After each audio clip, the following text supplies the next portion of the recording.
Hey folks, Nathan here from the Star Wars Timeline Gold, Star Wars Beyond the Films, and the Star Wars Report Travels Roundtable, bringing you a look at another Fantasy Flight Games Star Wars item for Star Wars the card game, the LCG.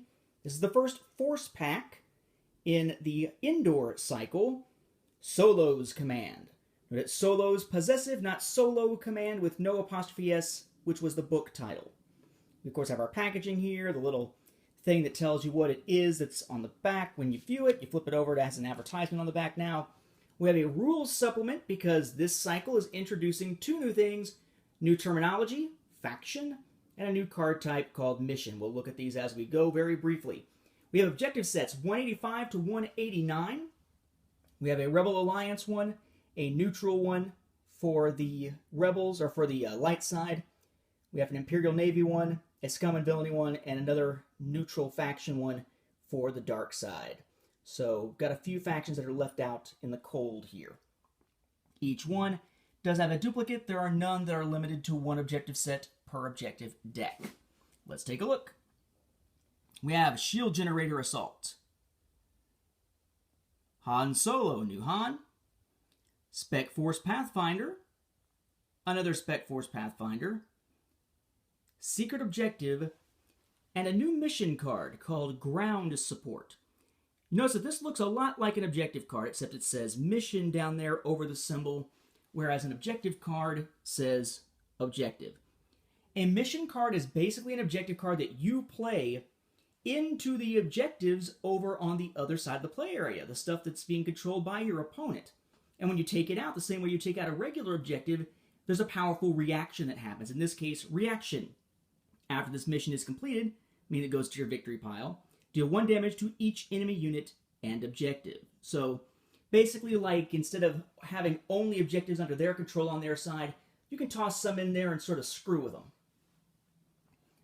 We then have Warriors of the Forest, Wicket W. Warwick, Ewok Warrior, Part of the Tribe, Secret Objective again, and Repel the Invaders.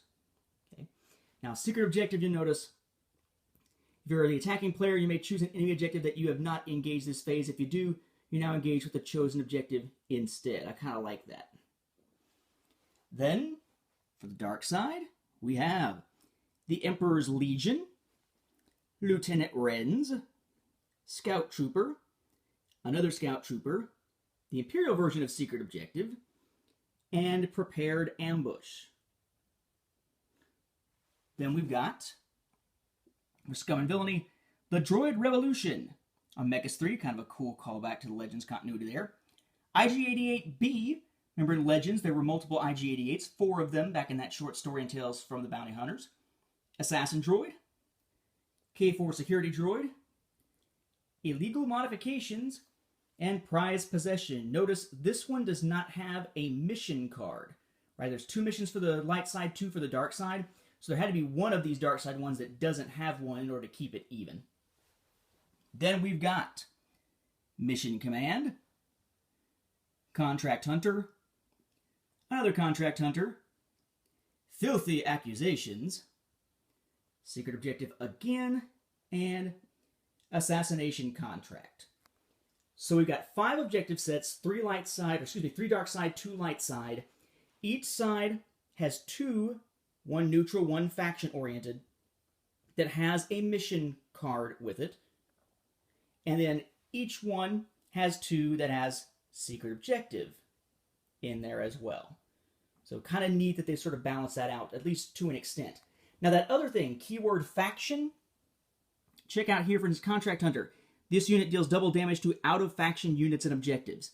Basically, whatever faction card you're sticking out there at the beginning of the game, Jedi, Sith, whatever, that is considered in faction for you. So anything from that affiliation, they're faction-based. Anybody who's not, like say you're a Jedi, but you're playing with Rebel Alliance characters, they are out of faction for you. So if Contract Hunter were to go after, let's say a Rebel version of Luke, because you're playing as the Jedi affiliation, that's out of faction, he gets to deal double damage to that out of faction unit. Pretty cool, kind of a way to sort of push people towards making decisions, bold decisions, when it comes to whether they really want to stray away from whatever faction they've initially aligned themselves with. With that, we'll wrap this up. Thank you for watching, and we'll be back as more Force Packs, of course, are released.